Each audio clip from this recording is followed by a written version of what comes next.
Welcome to JT Scary Tales. 4 true highway horror stories animated. Terrifying encounters on the road. Late night highways, desolate roads, and strangers lurking in the dark. These real-life horror stories will make you think twice before pulling over. What if you were next? Watch, if you dare. Story 1. The Man on the Highway. Back in the 80s, my Aunt Kay was in her early 20s. This was before she married my uncle. Back when she frequently drove long distances to visit him. It was a transitional period in their lives. He had just graduated. And she hadn't moved out yet to be with him. The drive was long, stretching across multiple states through vast, desolate desert highways, miles and miles of road with nothing but open land. Gas stations were rare, and sometimes she wouldn't see another driver for hours. That evening, as the sun dipped behind the horizon, she set off on one of these trips. The hum of the engine and the soft crackle of the radio filled the silence of the endless road. Everything felt normal at first, just another lonely drive. She sang along to the music, her mind wandering. But then, something changed. A vehicle appeared in her rearview mirror. A dark car, far back at first, but gradually creeping closer. At first, she barely noticed, lost in her own thoughts. But as the vehicle gained on her, she realized something was off. The car wasn't just passing her, it was matching her speed. Staying right behind her bumper. Then, suddenly, its headlights flashed. Once, twice, then again. Confused, she glanced into her rearview mirror. A hand emerged from the driver's side window, frantically motioning for her to pull over. Panic shot through her veins. Was something wrong with her car? A flat tire? Smoke? Her first instinct was to slow down and find a safe spot to pull over. She eased her foot off the gas, scanning the roadside, but before she could make a move, something in her gut twisted violently. Don't pull over. The thought came so suddenly, so intensely, that it sent shivers down her spine. It wasn't just a feeling, it was a voice in her head. Clear as day. Her grip on the steering wheel tightened. The car behind her honked aggressively, flashing its lights even more, the hand still motioning wildly. For a moment, doubt crept in. What if something really was wrong with her car? What if she was in danger of breaking down in the middle of nowhere? Her foot hovered over the brake pedal. Don't pull over. The voice was louder this time, more urgent, and suddenly, fear clawed its way into her chest. A rush of adrenaline surged through her, and before she could second-guess herself, she slammed her foot onto the gas pedal. The car roared forward, tires kicking up dust. The vehicle behind her hesitated for a moment before peeling out after her. Her heart pounded as she sped down the deserted highway, the dark car still on her tail. Its engine roared as it kept pace with her, headlights glaring in her mirrors. The driver wasn't giving up. Minutes passed, stretching into an eternity.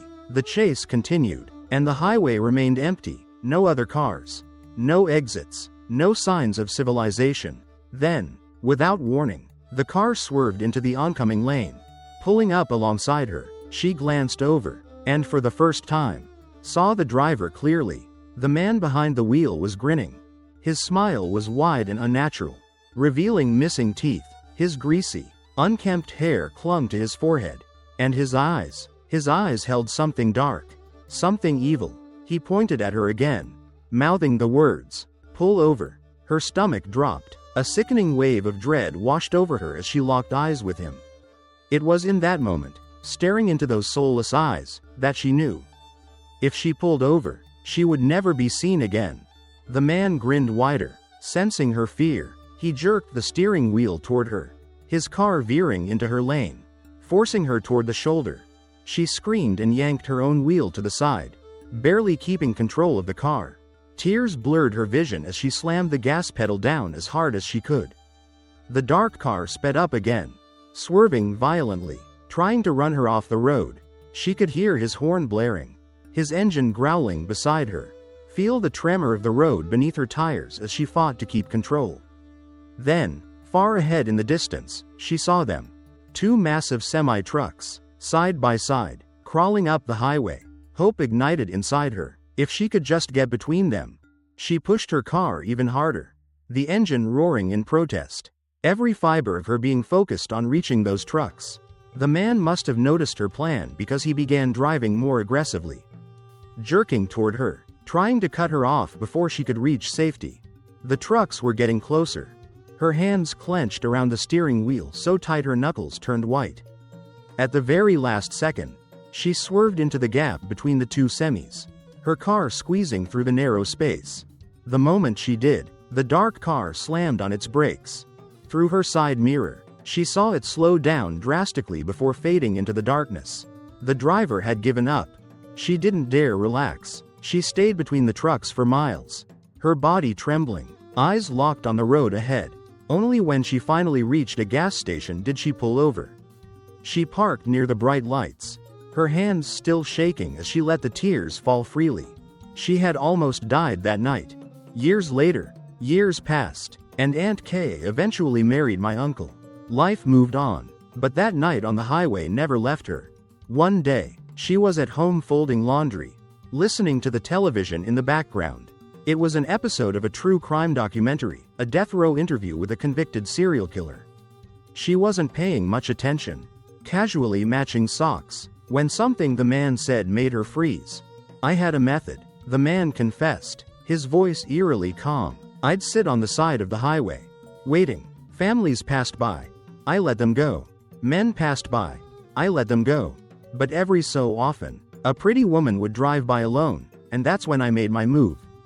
Kay felt the air leave her lungs. "I'd flash my brights, honk, motion for them to pull over. When they did, I'd act like I was checking under their hood, yank a few wires. Their car wouldn't start. Then I'd tell them no problem. My buddy's shop is just up the road. I can give you a ride." Kay's body went cold. The interviewer hesitated before asking, "And what happened to them?" The man grinned. That same rotten, toothless grin Kay had seen all those years ago. "I assaulted them, killed them, buried them anywhere in the desert I wanted." "How many victims?" The man let out a breathy chuckle. "They'll never find all the bodies." Kay stumbled into the living room, her legs weak, and then, there he was. The same man, the same grin. Henry Lee Lucas. Kay had escaped a monster. She had been one of the lucky ones. But the thought that haunted her the most wasn't the near miss, it was his final words. "How many got away?" "Maybe 2 or 3. Story 2. The man with the prosthetic arm. It was supposed to be just another ordinary day. I had spent hours lost in the wilderness after taking a wrong turn during a solo hike. By the time I finally made it back to a road, I was exhausted, dehydrated, and still several miles away from my car. The sun was beginning to dip lower in the sky, and I knew I had a long, grueling walk ahead of me. As I trudged along the empty stretch of highway, I spotted a man up ahead. He was standing at the side of the road, thumb out, waiting for a ride. He was overweight, out of shape, and looked like he had already been walking for miles under the brutal summer sun. Something about him gave me pause. Maybe it was the way he stared a little too intently as I approached. Or maybe it was just the paranoia of being alone on an empty highway with a stranger. But after spending hours lost in the mountains, I couldn't ignore the fact that I had just been in his position. He needed help, just like I had. So, against my better judgment, I slowed down and motioned for him to get in. The man climbed into the passenger seat, squeezing his large frame into the car. As he did, I caught sight of something that made my stomach tighten. His right arm wasn't flesh and bone, it was a heavy-duty prosthetic, made of thick ballistic plastic with a metal hook in place of a hand. I forced myself to stay calm. As we pulled back onto the road, we exchanged casual pleasantries. His voice was deep, slow, almost too controlled. He told me he used to work in construction as a heavy equipment operator, but had fallen on hard times. His house was undergoing foreclosure, and now he was squatting on his own property, dodging the authorities. It was a sad story, but something about the way he said it didn't sit right with me. He was too vague about certain details, too rehearsed, but I nodded along, keeping my responses polite and short. I had a habit of telling stories to pass the time during long drives. And out of nervousness, I did just that, casually bringing up an interesting experience from my past. The man listened quietly, then gave me a small nod. "That reminds me of something," he said. Then, in a slow, deliberate voice, He began to tell me a story. He claimed that years ago, during one of the worst blizzards of the century, a woman had gotten into a terrible accident near his home. She had been severely injured, bleeding out, stranded on the highway in the freezing cold. No one else could get to her. He said, his tone eerily flat, but I had a backhoe. So I loaded her into the bucket and drove her 30 miles through the snow to the hospital. I gripped the steering wheel tighter. Something about the way he told the story made my skin crawl. Maybe it was the way he avoided certain details. Maybe it was the way his eyes lingered on me a little too long. Or maybe it was the gut-wrenching feeling that he was lying. I've always had sharp instincts. A kind of street smarts that has kept me safe in dangerous situations. And something about his story didn't add up. The more I thought about it, the more it felt wrong. He said the woman was in critical condition, bleeding out, but why would he put her in the bucket of a backhoe instead of inside a vehicle? And why would he take her all the way to a hospital 30 miles away when there were other towns closer by? I tried to shake the thoughts away, but my instincts were screaming at me. I didn't believe him. I glanced at him again. His expression was unreadable, but there was something in his eyes, something calculating. Then, just as we reached the turn for his house, he stopped talking. His voice went quiet. The air in the car felt thick, suffocating. And then, out of nowhere, he made a crude, inappropriate proposition. My stomach dropped. At first, I thought I had misheard him. But he repeated it, his voice slower this time, more deliberate. I laughed it off, trying to keep my tone light. Not really my thing, I said, forcing a smile. But he didn't laugh. He didn't even blink. Instead, he leaned in slightly, his prosthetic arm shifting against the console. No, he said, his voice lower now. You don't understand. The realization hit me like a freight train. He wasn't asking. He was telling me. Every muscle in my body tensed. My heartbeat pounded in my ears. The problem was, he wasn't getting out of the car. We were parked in his driveway now. But he just sat there, staring at me. Then, slowly, he raised his prosthetic arm. It was heavy, solid, built like a weapon. The hook gleamed in the dim evening light. He held it halfway between us. His eyes locked onto mine. Waiting. I knew what was coming next. He was testing me. If I looked away, if I blinked, hesitated, showed even a moment of fear, he would strike. He would knock me out cold. Right there in my own car. And I knew, deep in my bones, that if he got the chance, if he took me down, I would never wake up again. I couldn't outrun him. He was bigger, stronger, and had the weight advantage. But I had one thing, a plan. I always had a backup plan when picking up hitchhikers. I was still wearing my seatbelt. He wasn't. If he made a move, I was going to slam my foot on the gas and crash my car straight into his house at full speed, sending him through the windshield. Even if I got injured, even if I lost consciousness, the noise of the impact and the sound of the horn blaring would bring the neighbors running. It was my only chance. But for now, I had to play it cool. I locked eyes with him, not blinking, not looking away. For what felt like an eternity, we sat there in tense, suffocating silence. Then, without a word, he opened the door and got out. I wasted no time. I threw the car into reverse so fast my tires screeched against the gravel. As I backed out, I glanced at him one last time. He was still standing there, watching me, expressionless. I sped off, my hands shaking on the wheel, my mind racing with everything that had just happened. And then, as I reached the main road, a thought struck me, one that chilled me to my core. That story he told me, about the woman in the blizzard. What if she hadn't survived that accident? What if he hadn't saved her? What if he had buried her? I should have gone to the police. I should have reported him, warned someone, but I didn't. I just wanted to forget about it. And for years, I did, until a decade later, when I drove past his house, only to find it swarming with state police. A woman had gone missing. Her body was later found, submerged in a pond nearby. A freezer from his house sunk beneath the water. It was only then that I realized, if I had let my guard down that night, if I had hesitated for even a second, I would have been in that freezer. 2. Story 3.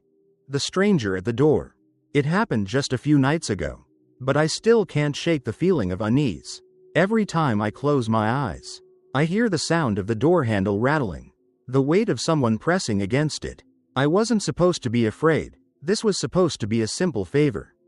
I was dog-sitting for my boyfriend while he was away on a backpacking trip. His house sat in a semi-remote area at the bottom of a hill, tucked away on a few acres of land, while the house itself was near the highway. Directly across from it was a small rural neighborhood, a mix of well-kept homes and abandoned, crumbling houses. It was the kind of place that felt both safe and unsettling at the same time. My boyfriend's dog, Hennessy, was a 115-pound jet black American Bulldog English Lab mix. He was pure muscle, intimidating just by his size alone. And then there was my dog, Lottie, a 57-pound poodle mix who, despite her size, looked far from threatening with her fluffy coat and playful demeanor. Since I couldn't walk them together, I always took Lottie out first and saved Hennessy for later, when it was darker and I felt safer having a dog that could actually defend me if needed. That night, like always, I took Lottie for her walk first. The sun was starting to set, and the streets were slowly growing darker. We were about 3/4 of the way through our usual route when a strange feeling crept up my spine. The kind of feeling you can't explain but know you shouldn't ignore. I glanced around, trying to pinpoint what was making me so uneasy. That's when I saw him, about 30 feet behind me, standing near one of the old, run-down homes, was a man in a hoodie. The sight of someone standing there wasn't alarming in itself, but something about him was off. It was August in Northern California, hot, muggy, not the kind of weather for a thick hoodie. I told myself I was overreacting. I had spent too many years reading horror stories, letting my imagination run wild. But then, as I kept walking, I noticed something terrifying. He was keeping pace with me. If I turned a corner, so did he. If I sped up, he did too, always maintaining that same 30-foot distance. My pulse quickened. I gripped Lottie's leash tighter and tried to stay calm. Maybe he just happened to be going the same way? Maybe I was being paranoid? But then, we reached the highway. I crossed the street just before a speeding car passed, hoping it would put some distance between us. But when I glanced back, he was still there.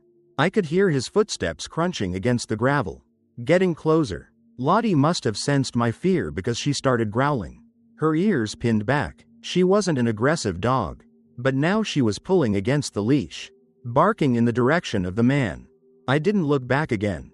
I ran. The second I reached the house, I yanked Lottie inside and slammed the door shut, my breath coming in short gasps. My hands were shaking as I locked the deadbolt. I waited. Silence. Maybe it was over. Maybe I had overreacted. And then, the doorknob rattled. I froze. The rattling wasn't forceful, but it was deliberate. Someone was testing the lock. The dogs went insane. Hennessy, still inside, lunged at the door, barking with a deep, ferocious growl I had never heard from him before. Lottie joined in, her smaller frame trembling as she snarled. And then, through the barking, I heard it, a man's voice. "I love your dog, can I meet her?" His voice was eerily flat, emotionless, almost rehearsed. I felt a cold wave of dread wash over me. I yelled through the door, my voice shaking, "Who are you? Go away." There was a pause. Then, he repeated himself, "I love your dog, can I meet her?" The doorknob rattled again, this time harder. He was pressing against the door now, testing its strength. Hennessy was going ballistic, his entire body tensed, his growls deep and guttural. Lottie was barking nonstop, her small frame shaking with fear. And then, for reasons I still don't fully understand, I unlocked the door. Not enough to open it completely, but just enough for Hennessy to push halfway out. The man had been leaning against the door when it suddenly swung open just a crack. He wasn't expecting a 115-pound beast lunging at his face. Hennessy went wild. His massive body jerked forward, snapping his teeth, snarling, trying to break free from my grip. The man stumbled back, tripping over himself as he scrambled away from the house. I saw him clearly for the first time, his hoodie partially covering his face, but his eyes wide with panic. I don't think he ever expected me to have a dog like Hennessy. He cursed loudly, stumbling as he ran up the hill, disappearing into the night. My heart was hammering against my ribs. My hands were still clenched around Hennessy's collar. His muscles coiled tight as he continued barking, ready to chase if I let him go. I slammed the door shut, locked it, and grabbed my phone to call the police. By the time they arrived, he was long gone. They took my statement, but with no real description of the man, just a hoodie and a chilling voice. There wasn't much they could do. After they left, I sat on the floor between my two dogs, my hands buried in their fur, trying to calm my racing heart. That's when the reality of what had happened truly sank in. I had been seconds away from something terrible. If I hadn't run, if I had hesitated at the door, if I hadn't had Hennessy. I don't know what his plan was, but I know one thing for certain. He wasn't just here for the dog. The next morning, I drove to the pet store and bought Hennessy the biggest bone I could find. Lottie got a treat too, but she wasn't the one who had saved me that night.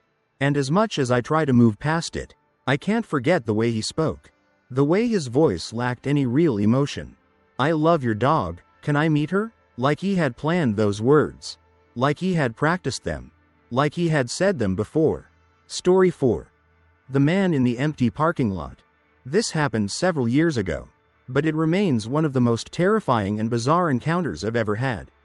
Even now, I can't drive down that road without thinking about what could have happened that night. I was 33 at the time, living in the rural Midwest. I had grown up in my hometown, knew every back road like the back of my hand, and never once had I feared driving alone at night. One of my favorite places to escape to was an old scenic highway. A long, winding road that had once been heavily traveled before the interstate was built. Now, it was mostly deserted, quiet, peaceful, the perfect place to be alone with my thoughts. Along that highway, there was a small parking lot, just a handful of spaces. A couple of picnic tables, and a single trash can. It was easy to miss, hidden behind thick woods, but I had spent countless nights there smoking cigarettes, staring at the stars, and letting my mind wander. That night, I had stormed out of my house after a fight with my girlfriend. She had invited her loud, drunk friends over despite knowing I had work early the next morning. Frustrated, I grabbed my keys and drove. By the time I reached the parking lot, my anger had cooled. The place was empty, just the way I liked it. I parked my car, stepped out, and sat down at one of the picnic tables, lighting a cigarette. The night was calm, the air was cool. I let myself relax, listening to the faint hum of crickets in the distance. Then I heard something, rustling. It came from the woods behind me. I froze, my cigarette hanging between my fingers. At first, I brushed it off. It was probably just a raccoon or some other small animal moving through the brush. But then it happened again. This time, closer. I turned my head, peering into the darkness. The trees were dense, their shadows stretching long under the dim glow of my car's headlights. My pulse quickened, but I forced myself to stay calm. "It's nothing, just your imagination." Deciding not to push my luck, I stood up and made my way back to my car. I climbed in, shut the door, and locked it out of habit. The feeling of unease hadn't left, but as I sat there, the music from my speakers drowned it out. I lit another cigarette and took a deep breath. Then, bang, a loud, violent pounding on the passenger window. I nearly jumped out of my skin. My eyes darted to the window, and there, a large, pale hand was slamming against the glass. I turned down the music just in time to hear a deep, angry voice shouting at me, "Open the door." I could barely process what was happening before the handle jerked violently, rattling as whoever was outside tried to force their way in. My heart pounded, my mind raced. Where did he come from? I had checked the lot when I arrived. It was empty. There hadn't been any other cars, no signs of anyone nearby. Yet here he was. I turned to the driver's side, fumbling for the gear shift. Before I could move, another bang. He had moved. Now, he was at my driver's side window.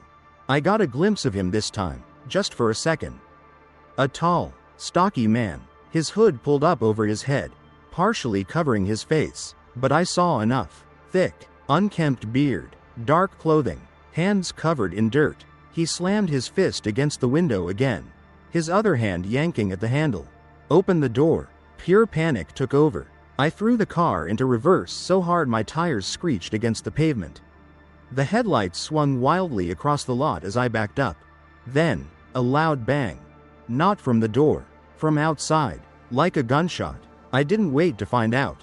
I floored it, tires kicking up gravel as I sped out of the lot and back onto the highway. My hands were shaking so badly I could barely keep the wheel steady. I didn't dare look in the rearview mirror. I didn't want to know if he was chasing me. I took the first turn I could find, winding down a side road, my speed dangerously high. It wasn't until I was miles away, in the safety of a gas station parking lot, that I finally allowed myself to breathe. What the hell had just happened? I sat there for a long time, my hands gripping the steering wheel, my entire body trembling. Then, a terrifying thought hit me. Did he shoot at my car? I stepped out, inspecting the vehicle in the dim fluorescent lights. No bullet holes, no shattered glass, but a deep dent on the roof. Like something, or someone, had slammed into it. I rushed back inside, my chest tight. My mind kept replaying the events over and over. The banging, the voice, that brief, horrifying glimpse of his face. What had he wanted? To rob me? Carjack me? Or something worse? I thought about calling the police. But what could I even tell them? That some random man had attacked my car in an empty lot? That I had heard a gunshot but had no proof? In the end, I decided against it. I just wanted to go home and pretend this never happened. But it didn't end there. A few nights later, I was talking to a friend who worked at a local gas station. He mentioned that a woman had been found dead not far from where my encounter took place. Her body had been dumped in a nearby pond. The police had arrested a man in connection to the crime. A tall, stocky man with a thick, dark beard. The last place she had been seen? That same highway. That same parking lot. My stomach dropped. I thought back to that night. What if I had hesitated? What if I had opened the door? What if I hadn't been fast enough? I wouldn't be here telling this story. I would have been his next victim. The end. Thanks for watching. Do you love spine-chilling stories and eerie mysteries? You've come to the right place. At JT Scary Tales, we bring you the most terrifying and thrilling scary tales from around the world. From haunted places to unexplained phenomena, our scary tales will keep you on the edge of your seat. Subscribe now and dive into the dark world of scary tales.